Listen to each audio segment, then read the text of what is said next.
아, 제목을 같이 함께 오늘 읽도록 하겠는데요. 말씀의 제목을 오늘 같이 함께 읽겠습니다. 시작. 이러한 사람은 영원히 흔들리지 않을 것입니다. 한 번 더요. 시작. 이러한 사람은 영원히 흔들리지 않을 것입니다. 아멘. 시편 15편은 지혜시기도 하고 또 예배시기도 합니다. 이 시편 15편의 시작을 이렇게 하죠. 질문으로 시작합니다. 그리고 질문에 대한 답이 있고, 그리고 마지막에 선포하는 것으로 이제 시가 마무리되는데, 질문이 이렇죠. 여호와의 주의 장막에 머무를 자 누구 오며 주의 성산에 사는 자 누구 오니까, 이렇게 질문을 합니다. 이 질문을 같이 한번 읽어볼까요? 여러분에게 하듯이, 자신에게 질문하듯이 한번 읽어볼게요. 시작. 여호와여 주의 장막에 머무를 자 누구 오며 주의 성산에 사는 자 누구 오니까. 아멘. 주의 장막, 주의 성산, 이것이 주님의 임재, 주님과의 친밀한 교제의 장, 이렇게 이해할 수 있겠습니다. 여기서 장막을 했을 때 이 장막은 임시 처소입니다. 그래서 주의 장막에 머무를 자 이렇게 표현하잖아요. 머문다는 것도 일시적으로 짧은 기간 동안에 머무는 걸 얘기합니다. 근데 그 뒤에 주의 성산이라고 하는 것은 주의 장막이 있는 곳, 그 하나님의 통치와 다스림이 있는, 임재가 있는 그 영원한 초소를 얘기를 합니다. 그곳에서는 잠시 머무르는 게 아니라 사는 곳으로, 그렇게 이 성경 기자는 이 말씀을 기록한 것을 보게 됩니다. 정리해서 보면 장막에 머무를 자, 주의 성산에 사는 자, 짧은 기간 동안에 장막에 머무르듯이 영원한 주님의 임재 가운데 있는 자들, 이렇게 이해할 수가 있겠습니다. 베드로는 이 베드로 전서를 쓸 때 흩어진 예수 믿는 그리스도인들에게 편지를 쓰면서 흩어진 나그네 이렇게 소개를 했습니다. 흩어진 나그네. 그러니까 장막 생활을 하는, 언제든 이제 정리하고 옮겨야 되면 옮겨야 되는, 옮길 때가 되면 옮겨야 되는 그런 장막 생활하는 나그네로 소개를 합니다. 그 나그네인데 좀 더 수식을 하자면 목적 있는 나그네로 사는 거죠. 영원한 목적지가 있습니다. 나그네는 정처 없는 게 특징인데, 그 정처 없는 나그네에게도 영원한 종착역처럼 목적지가 있다는 거죠. 그러니까 저와 여러분은 목적 있는 나그네입니다. 영원한 천국, 그것이 우리가 갈 곳이고 그곳을 향해 지금 걸어가고 있는 거죠. 그래서 우리는 지금 주의 장막 안에서 잠시 머무르는 겁니다. 그렇지만 영원한 주의 품에 이미 우리의 영혼은 안겨 있는 거죠. 그러니까 영혼의 관점에서 오늘 이 시간을, 이 현재를 우리는 살아가는 겁니다. 그러니까 죽어서 주의 품에 안기는 의미에서의 이 주의 성산에 거하는 것이 아니고 사는 것이 아니라 이미 우리는 주님 안에 있습니다. 주의 성산 안에 있어요. 그의 통치와 다스림과 임재 가운데 이 땅을 살아갑니다. 그렇지만 아직까지 주의 품에 우리의 몸이 안기지 않았죠. 그래서 이 땅 살아가는 날 동안에는 장막 생활을 하는 것입니다. 그래서 장막 생활을 하지만 주님의 인재 가운데 있는 당신의 백성들이 예배를 드리러 나갈 때마다, 그래서 예배를 드리러 나갈 때마다 물어보는 거죠. 주의 장막에 머무를 자 누구고 주의 성산에 사는 자 누군가, 이렇게 질문을 합니다. 자격을 물어보는 것 같잖아요. 11가지로 이 자격을 얘기합니다. 근데 정확히 얘기하면 자격이라기보다는 주의 임재 가운데 사는 자들은 어떤 특징이 있는가, 이렇게 이해하시는 것이 더 맞을 듯합니다. 주의 임재 가운데 사는 자들의 특징, 그리고 이렇게 살아가는 자들은 흔들리지 않고 영원토록 요동하지 않고 그 안에 살게 되리라, 이렇게 선포하고 이 시를 맺는 것을 보게 됩니다. 자, 그 특징을 이렇게 소개를 하죠. 2절부터 5절 상반절까지 쭉 보시면 2절은 잘 보이지 않지만 근간을 이루고 있는 걸 얘기한다면 그 근간을 이루고 있는 위에 3, 4, 5절을 세우는 겁니다. 자, 보십시오. 2절에 정직하게 행하며 공의를 실천하며 그의 마음의 진실을 말하며 그랬어요. 잘 보이지 않죠? 근데 3절은 혀로 남을 허물하지 않고 이웃에게 악을 행하지 않고 이웃을 비방하지 않고 굉장히 구체적이죠. 그러니까 보이지 않는 근간을 이루고 있는 그 토대 위에 우리의 삶의 현실을 살아내는 것으로 그렇게 지금 소개를 하고 있습니다. 그러니까 하나님의 임재 가운데 있는 자들은 이러한 길을 걸어가야 되고 또 걸어가는 자들이야말로 하나님의 임재 가운데 있다 이렇게 우리가 이해할 수 있겠습니다. 그래서 2절에 보면 정직하게 행하며 그랬는데 여기서 정직하게는 온전함 이렇게 이해할 수 있겠습니다. 그 창세기 6장에 보면 노아에 대한 기사가 쭉 있죠. 그래서 노아를 소개할 때 당대의 완전한 자라고 이렇게 소개했습니다. 의인이고 당대의 완전한 사람. 완전한 것에 주목을 해야 되는데 이게 같은 단어입니다. 탐임이라는 그런 히브리어인데 같은 의미입니다. 그러니까 이것을 정직하게는 완전한 이런 의미를 담고 있다 이렇게 이해하시면 되겠는데 그 예로 이 노아를 소개할 때 그렇게 완전한 자라고 소개한 겁니다. 창세기 17장에 보게 되면 이제 아브라함에 대한 이야기가 나오죠. 아브라함이 86세에 이제 사라를 통해서 하나님이 아들을 주실 거라고 했는데 기다리지 못하죠. 그래서 하갈을 통해서 아들을 낳습니다. 이스마엘을 낳죠. 근데 하나님이 그때 86세였거든요. 아브라함이 그때로부터 말씀을 안 하기 시작하셨어요.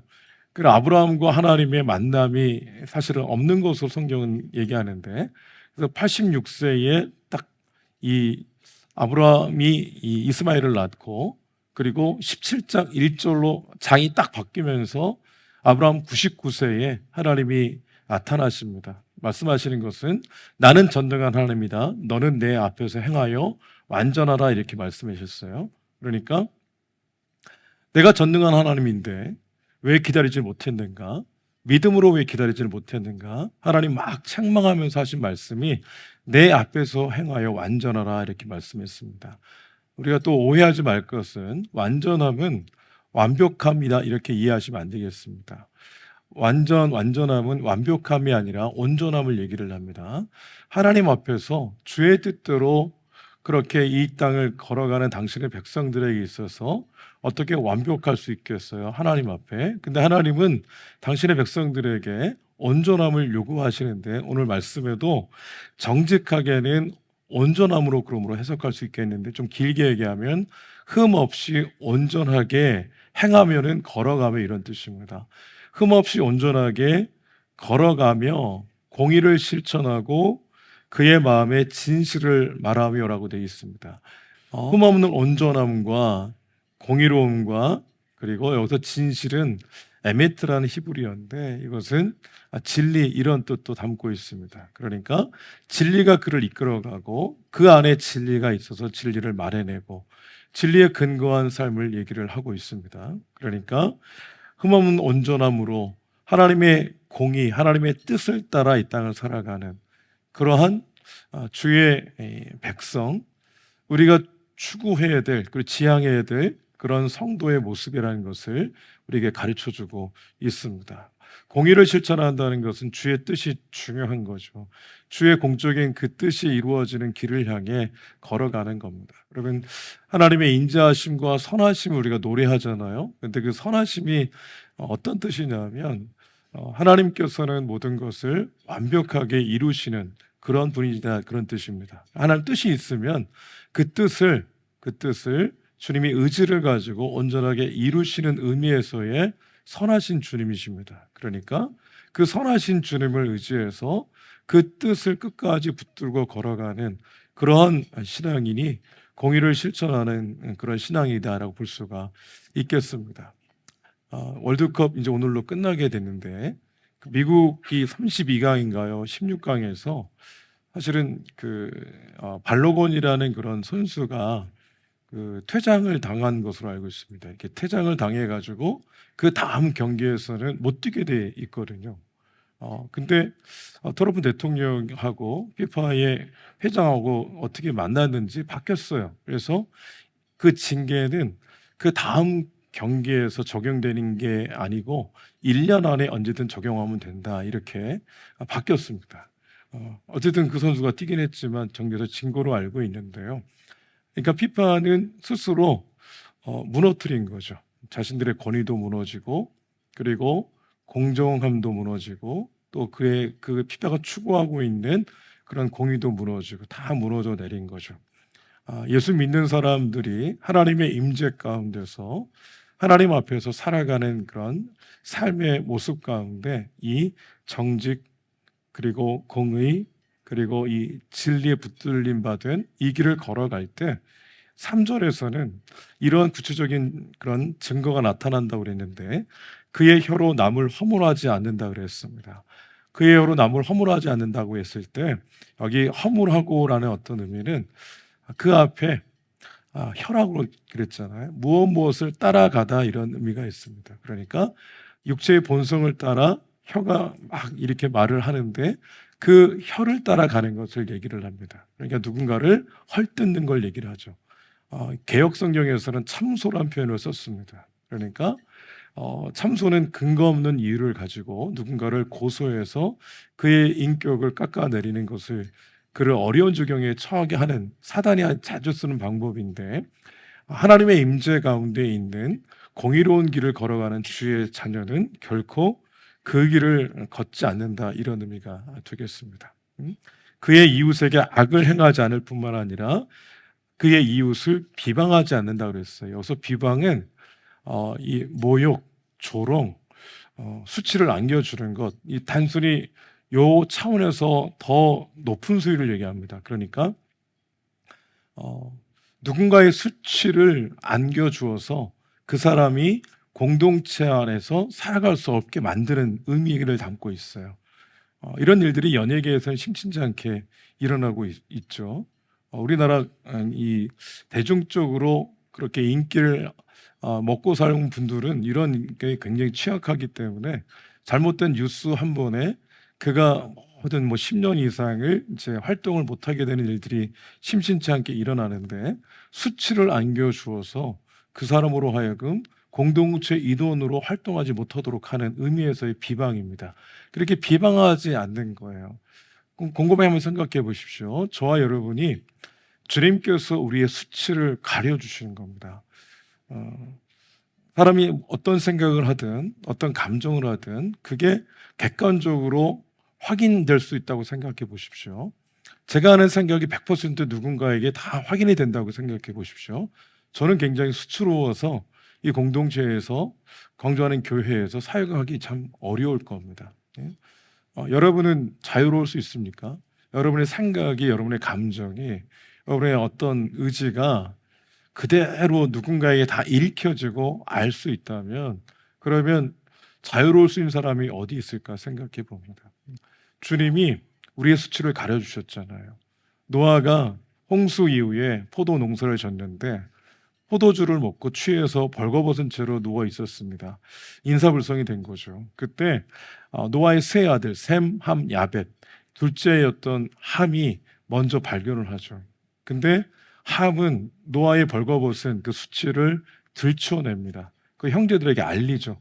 그러니까 형과 동생 셈과 야벳이 이제 아버지를 덮어줄 것을 가지고 뒷걸음질 치면서 아버지에게 갑니다. 그리고 아버지를 보지 않고 덮어주죠. 그러니까 아버지를 수치를 가려준 겁니다. 함은 저주를 받습니다. 셈과 야벳이 복을 받고요. 그러니까 주님께서 근본적으로 우리의 수치를 가려주셨기 때문에 오늘 우리가 얼굴 들고 다니고 있는데 우리가 형제의 수치를 가려주지 않고 그가 공동체 일원으로 이렇게 살아가지 못하게 하거나 아니면 신앙생활하지 못하게 하는 것이 얼마나 하나님 보실 때는 악한 것인가를 깨닫게 됩니다. 4절에서는 그의 눈은 망령된 자를 멸시하며 여호와를 두려워하는 자들을 존대하며 대조적으로 썼습니다. 그래서 하나님을 망령되게 일컫는 자를 멸시하고 또 여호와를 경외하는 자를 존대하고 구별의 의미로 이해하시면 참 좋겠습니다. 그러니까 예수님을 믿지 않고 이게 망령됐다고 하는 것은 이 시편 14편 1절에서도 어리석은 자는 그 마음에 이르기를 하나님이 없다 이렇게 생각한다고 그랬습니다. 그러니까 하나님이 없다고 말하거나 또는 하나님이 있지만 아무런 일도 하지 못하는 무력한 존재다라고 그렇게 생각을 하는 거죠. 하나님을 망령되이 여기는 겁니다. 그래서 자기가 하나님 되어서 자기 가치가 그게 절대적인 가치로 그렇게 생각을 하고 이 땅을 살아가는 그런 존재들. 그래서 망령된 존재들을 멸시하라고 한 것은 그를 무시하고 그리고 이렇게 구분짓고 그를 떠나보내라 이런 의미가 아니고 그들과 함께 멍에를 같이 맬 수 없다는 거예요. 하나님을 망령되이 여기는 자와 하나님을 인정하고 경외하는 자가 같이 멍에를 질 수 없다는 겁니다. 그렇지만 그들은 나를 통해서 복음을 들어야 될 존재이기 때문에 끝까지 사랑으로 품어야 될 존재라는 거죠. 그렇지만 그 반대편에 있는 하나님을 경외하는 자들은 존대해라, 존중하라 이렇게 말씀하고 있습니다. 여러분, 우리가 성도란 이름으로 예수를 믿는 자로 한 공동체의 일원으로 있을 때, 또 교회 울타리를 벗어나서 또 다른 교회, 또 다른 지역에서 성도를 만날 때 그를 존중해 주는 게 얼마나 중요한지 모릅니다. 여러분, 우리가 아울리치를 갈 때 가장 경계해야 될 것은 그들을 우리보다 못한 존재로 여기는 것을 늘 경계를 해야 됩니다. 존중의 가치가 적용이 돼야 되고 존대의 가치가 적용이 돼야 되는 거죠. 존중받지 못하면 그게 엄청나게 큰 아픔이 되고 상처가 됩니다. 그래서 예수님께서 이 땅에 오시는 것 자체가 하나님이 우리를 존중히 여기시는 겁니다. 지난주에 말씀처럼 사람이 무엇이기에 주께서 그를 생각하시며 인자가 무엇이기에 주께서 그를 돌보시나이까. 하나님이 그렇게 하지 않아도 되는데 하나님의 형상대로 지어서 지음받은 당신의 백성들에게 이 땅을 대리 통치자로 위임해 주는 이 모든 것들을 통해서 볼 때 자격 없는 자에게 자격을 부여해서 그 길을 걷게 하신 것 자체가 우리를 엄청나게 존중해 주고 있다는 거죠. 하나님께서 이렇게 하는 것이 주의 임재 가운데 있는 자녀의 모습이다라는 것을 우리에게 가르쳐 줍니다.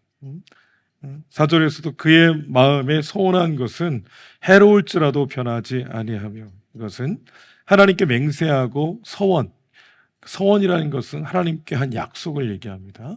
비록 형제와의 약속이라고 할지라도 하나님 앞에서 했기 때문에 그것은 반드시 지켜야 되는 거죠. 맹세와 서원의 문제는 신뢰의 문제이고 신의의 문제입니다.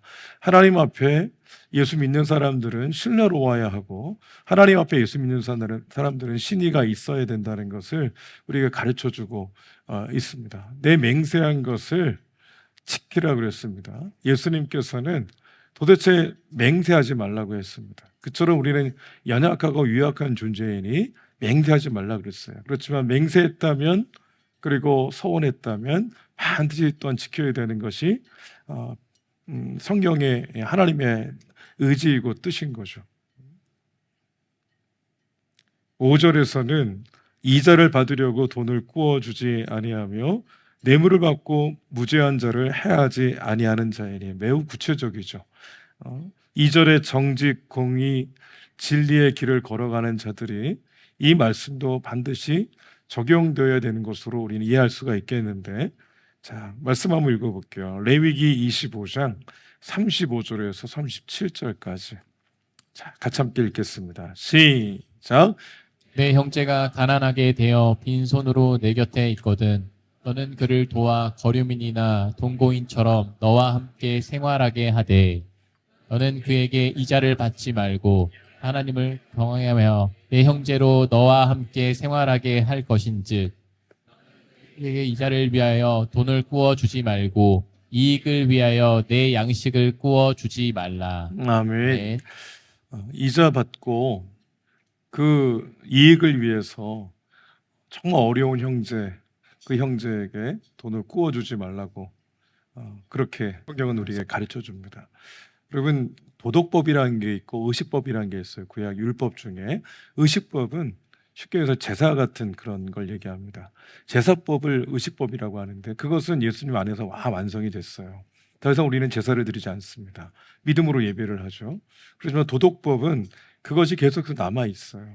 그래서 십계명은 보다 더 더 세밀하게 적용이 되는 것으로 예수님은 말씀했어요. 십계명에서는 살인하지 말라 이렇게 가볍게 얘기를 했잖아요. 근데 예수님은 형제에게 노하는 자마다, 형제에게 라가라고 하는 자마다, 미련한 놈이라고 하는 자마다 심판을 받게 되고 공회에 잡혀가게 되고 심지어 지옥불에 들어가게 되리라고 매우 엄격하게 말씀하셨잖아요. 그러니까 의식법은 예수님이 완성됐지만 도덕법은 예수님 안에서 너무 엄격하게 더 이 세밀하게 적용이 되어야 된다는 것을 깨닫게 됩니다. 오늘 이 적극적으로 이 5절의 말씀은 결국 공동체 안에 어려운 이웃들을 대상으로 고리대금하지 말고 그리고 돈 벌기 위해서 돈을 꾸어주지 말라는 거잖아요. 그 뜻은 적극적으로 그를 보호하라는 의미잖아요.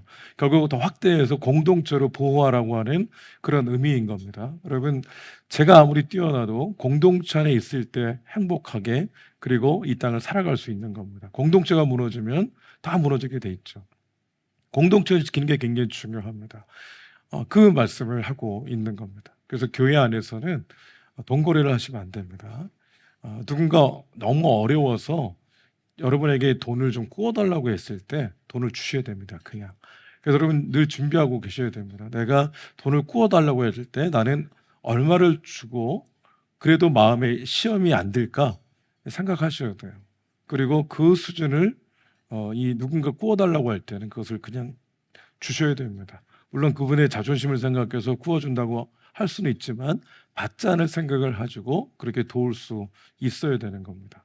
그래서 성경에서 그렇게 해서 그 형제를 보호하고 그리고 공동체를 지키라고 말씀을 하고 있는 거죠. 근데 이것의 모든 시작은 결국 하나님의 임재 안에서 주님과의 친밀한 교제 가운데서 우리가 깨달은 그런 공의와 또 진리를 따라 걸어가는 삶의 현장 가운데서 이 길을 걸어가야 한다는 것을 우리에게 가르쳐주고 있습니다. 그리고 이 길을 걸어가는 자들이 마지막에 선포하죠. 이런 일을 행하는 자는 영원히 흔들리지 아니하리이다. 이렇게 선포하면서 이 말씀이 끝납니다. 자, 이 본문에서 세 가지 적용점을 좀 생각을 해봐야 되는데요. 그래서 1절은 질문이잖아요. 이것에 대한 적용점이 있고 2절부터 5절 상반절은 실제 구체적인 삶의 내용이잖아요. 이것에 대한 적용점이 있고 마지막에 선포한 것에 대한 적용점이 있는데 이렇습니다. 첫 번째로 1절을 보면 질문이잖아요. 주의 장막에 머무를 자, 주의 성산에 사는 자 누구오니까. 우리가 스스로에게 질문을 던져야 됩니다. 질문을. 계속해서 질문을 던져야 됩니다. 내가 하나님 앞에 나아갈 자격이 있는 존재인가? 내가 하나님 앞에 예배를 드려도 괜찮은 존재인가? 예배 드려 나갈 수 있는 그런 존재인가? 계속해서 우리 스스로에게 질문을 던져야 됩니다. 여러분, 자격이 있어서 이 자리에 들어온 분은 아무도 없어요. 지금 예배하러 갈 때마다 질문을 하고 대답을 하고 가서 예배를 드리는 겁니다. 근데 그 가운데 이 11가지 이렇게 삶의 현장 가서 이렇게 100% 살아낼 수 있는 사람이 얼마나 있었겠습니까? 제가 보기엔 없어요. 근데 그들은 예배를 드리러 나갈 때마다 주의 뜻이 무엇인지를 계속해서 새기는 거죠. 주의 뜻이 여기에 있다는 것을 새기는 겁니다. 자, 보십시오. 히브리서 10장 19, 20절을 같이 함께 읽겠습니다. 자, 읽겠습니다. 시작. 그러므로 형제들아 우리가 예수의 피를 힘입어 성소에 들어갈 담력을 얻었나니 그 길은 우리를 위하여 휘장 가운데로 열어놓으신 새로운 살 길이요 휘장은 곧 그의 육체니라. 아멘. 우리가 질문을 던져야 될 것은 내가 무슨 자격이 있는가? 나는 하나님 앞에 그럴 자격이 전혀 없는데 주님은 온전하라고 말씀하시지만 나는 결코 그럴 수 없는 존재인데 라는 것을 인정하면서 어떤 걸 기억해야 되냐면 예수 그리스도의 십자가의 피를 통해서만 그 하나님 열어놓으신 그 길을 통해서만 하나님께로 나아갈 수 있는 그런 존재다라고 하는 이 은혜의식이 분명해야 될 줄로 믿습니다. 믿습니다. 이게 제일 중요합니다. 예수 믿는 사람들에게 가장 최악적인 게 뭐냐면 당연하게 여기는 겁니다. 오래 신앙생활하면 그리고 모든 것이 계속해서 당연하다고 느껴지고 익숙해지면 당연하다고 느껴집니다. 당연하다고 느껴지면 은혜의식이 조금씩 사라지게 돼 있어요. 당연한데 어떻게 거기서 은혜를 이야기할 수 있겠습니까? 그래서 당연하기 시작하면 뭐가 생기냐면 권리가 있다고 생각해요. 교회 안에 내가 신앙생활을 익숙해지고 오래 하고 그러면 예배 오래 하면 계속해서 뭔가 권리가 있다고 생각을 해요. 우리는 권리가 없습니다. 자격도 없는데 예수의 피를 통한 자격을 얻어서 그렇게 하나님 앞에 나오게 된 그런 존재들인 거죠. 근데 오래 신앙생활을 하다 보면 자꾸만 권리를 주장하려고 해요. 우리에겐 권리가 없어요. 우리에게는 의무만 있는 겁니다. 하나님 앞에 신앙을 당연하게 여기기 시작한 순간부터 우리는 자꾸 소비하려고 해요. 권리가 있다고 생각하는 거죠. 그러니까 소비하려고 하는 겁니다.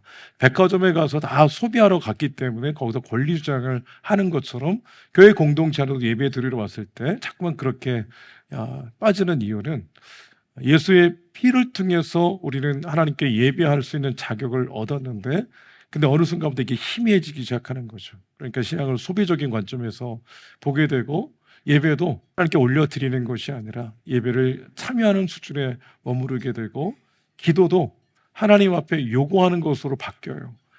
요구 계속해서 하잖아요.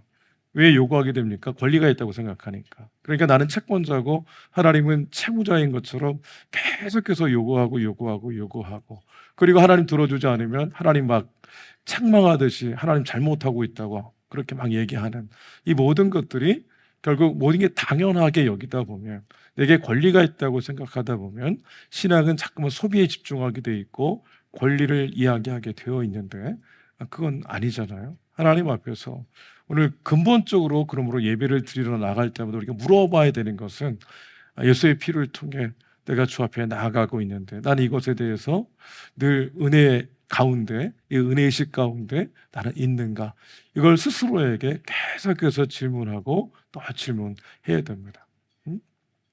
그러면 PPT 이거 어려워요. 왜 어렵냐 하면 지금 송출하기 위한 것과 그 이 안에 여기 이 모니터로 나가는 건 이게 굉장히 이원화되어 있고요.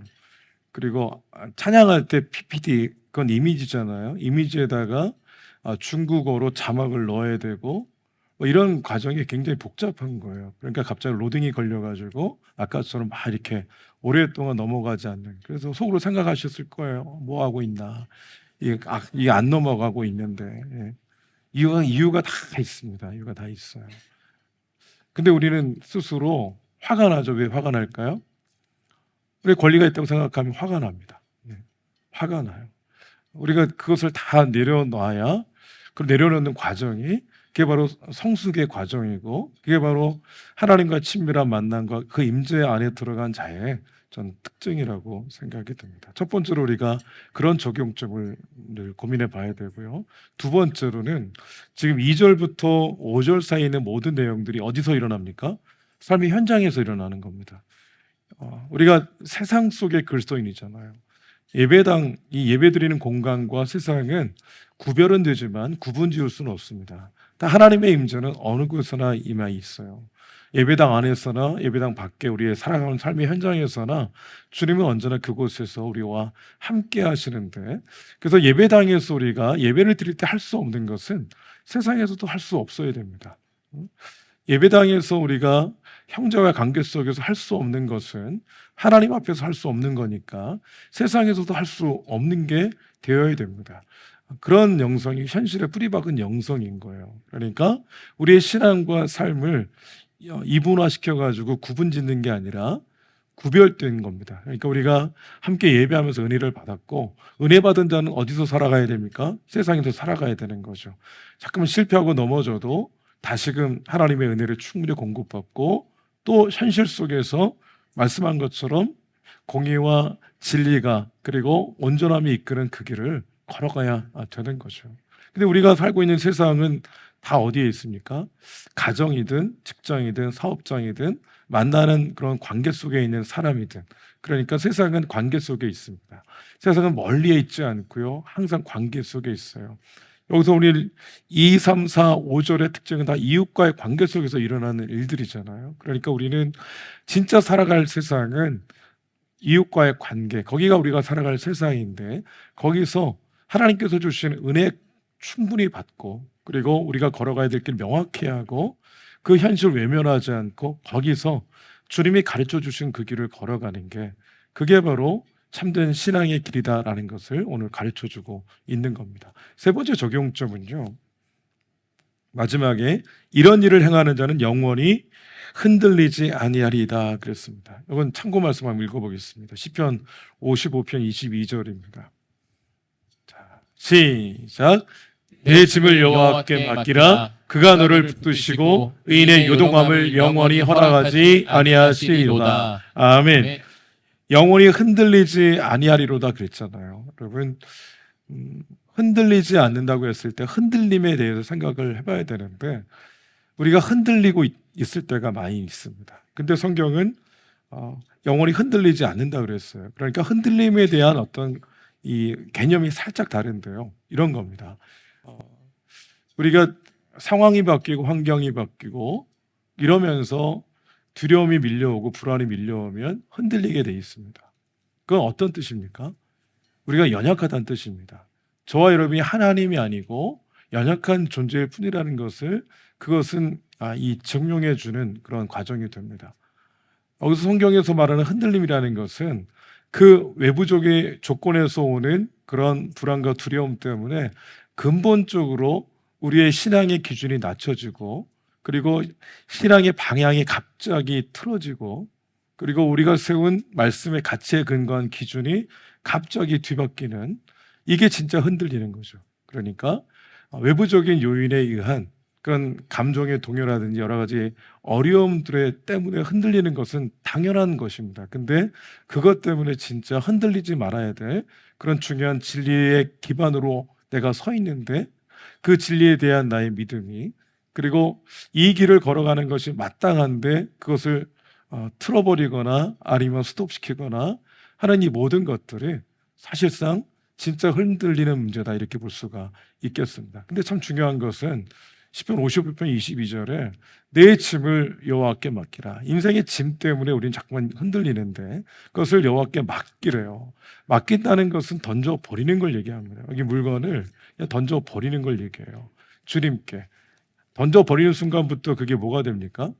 주님께 던져졌기 때문에 그 짐이 주님의 짐이 되고 주님의 문제가 되기 시작하죠. 그래서 그가 너를 붙드시고 의인의 요동함을 영원히 허락하지 않는다. 주님이 의지를 가지고 주님께서 흔들거리는 우리를 딱 붙드시고 그렇게 우리의 삶을 이끌어 가실 것에 대해서 명확하게 말씀하고 있는 겁니다. 그러므로 오늘 삶의 현장에서 일어난 여러 가지 일들 때문에 불안과 두려움이 올 때 흔들거리는 것은 내가 연약한 존재이기 때문에 어쩔 수 없습니다. 그러나 그 문제 때문에 이 신앙의 노선을 이탈하거나 아니면 주님을 예배하는 것을 포기하거나 하나님과 약속한 것을 파기하거나 유예시키거나 이런 것이 진짜 흔들린 것이라는 것을 성경은 우리에게 가르쳐 주는 거죠. 해결책은 맡기는 겁니다. 주님께 던져버리는 겁니다. 근데 그냥 던져지면 던져집니까? 던지면 던져지든가요? 하나님 앞에 기도하고 그리고 믿음을 가지고 주 앞에 내 마음을 토로할 때 맡기려고 하지 않았지만 그게 여전히 내 기도의 제목이지만 마음속에 평안과 소망이 밀려올 때가 있어요. 이때 이게 맡겨진 거잖아요. 주님께 온전히 맡겨진 거거든요. 주님이 맡기는 것만 내가 신경 쓰겠다 이런 의도가 아니고 하나님 앞에서 우리가 해야 될 도리가 있다면 내가 해결할 수 있는 것은 아니고 왜냐하면 나는 연약하고 하나님이 아니기 때문에 해결할 수 있는 하나님께 내 모든 것을 내어 맡기는 이게 바로 우리가 하나님 앞에서 마땅한 태도라고 하는 거죠. 내 아이가 자녀가 문제가 있는데 부모는 계속해서 지켜봅니다. 그리고 도저히 해결할 수 없고 포기하고 싶어서 막 이렇게 넘어져 있을 때 부모가 개입하기 시작하죠. 간섭하기 시작합니다. 그러니까 그 전에 가장 지혜로운 것은 아버지에게 엄마에게 이야기하는 게 가장 지혜로운 겁니다. 하나님께 이야기하는 것, 그게 맡기는 거죠. 하나님께 나의 상황을 아뢰는 것이 맡기는 겁니다. 부모가 그때 개입하는 것처럼 하나님도 처음부터 개입하면 그 아이는 성장할 수 없는 것처럼 처음부터 모든 것을 하나님이 해결하기 시작하면 우리는 굉장히 기계적인 신앙인으로 그리고 이 찰랑찰랑거리는 발목만 올라오는 그 물가에 노는 그런 연약한 신앙인으로 전락될 수밖에 없습니다. 주님께서 하나님 앞에서 때로는 형통함도 때로는 고난도 주심으로 하나님을 의지하는 자로 우리를 만들어 가시면서 결국 우리를 붙드셔서 그 나라 가기까지 인도에 가시는 줄로 믿습니다. 오늘 시편 15편 말씀 여러분 다시 한번 정리하겠습니다. 하나님 안에 스스로에게 늘 질문하십시오. 예수의 피를 통해서만 저 앞에 나아갈 수 있는 존재라는 것을 늘 자기 인식이 있어야 되겠고, 우리의 삶의 현장 가운데 그 인식을 가지고 살아낼 수 있어야 되겠고, 그 살아내는 과정 가운데 오는 여러 가지 흔들거림은 내가 연약하기 때문이기에 나의 연약함 하나님께 이해하게 하면서 주께 내어 맡기는 그런 신앙의 길, 그래서 주님이 나를 붙드시고 나를 지키시고 이끌어 가시는 이 거룩한 길을 걸어가실 수 있기를 주의 이름으로 축복합니다. 아멘.